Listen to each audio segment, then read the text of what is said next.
For today's worship note, I want to talk to you about paraments. Paraments are just the decorative cloth that we use to decorate the altar. Sometimes we will also have a decorative parament for the pulpit. And when the clergy person preaching wears a robe, they will often wear a stole that is the same color as the paraments. Now, you may wonder, why do we change the color of these paraments from time to time, and what do the colors mean? So I want to start with the color of white. White is used anytime we celebrate a season in which something unique about Jesus is highlighted.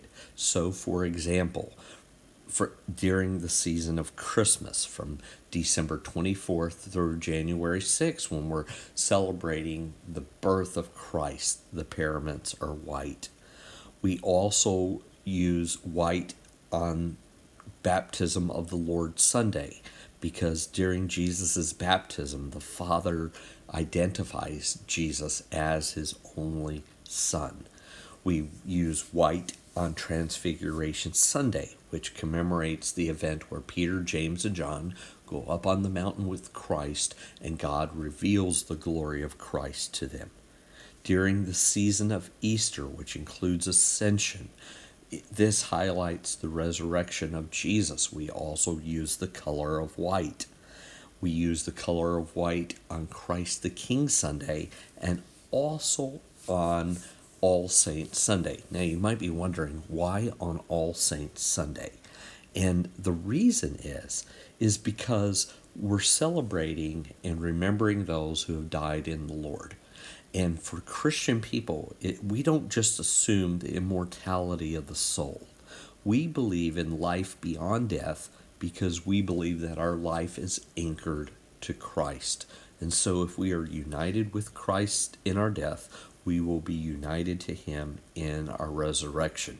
So even on All Saints Sunday, we're really talking about the unique nature of Christ. Now let's talk about purple. Purple is the color of agony and sorrow. And there are two seasons in which we usually will use the color purple. One is during Lent, and Lent is the spring season in which we are looking at Jesus' journey to the cross.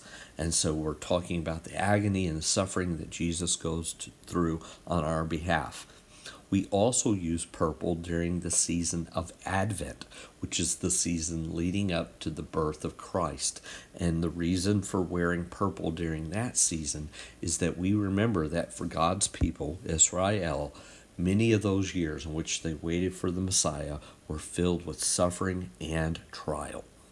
The color that comes out the least frequent is red. And we use red anytime we're highlighting something very specific that the Holy Spirit has done. Usually we reserve red for Pentecost and for ordination. It is also appropriate to use red during confirmation. Finally, green.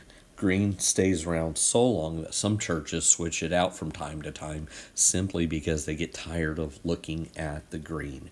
Green represents growth, and it comes out during a season of the year called ordinary time. Nothing extraordinary happens during ordinary time. Nothing extraordinarily bad or good. And this reminds us that most of the Christian journey and most of the growth that accompanies that journey happens during ordinary things, like going to school, going to work, paying the bills, cleaning the house, mowing the yard, raising kids, planning retirement. The ordinary season of life is the majority of the Christian journey and the majority of our Christian growth.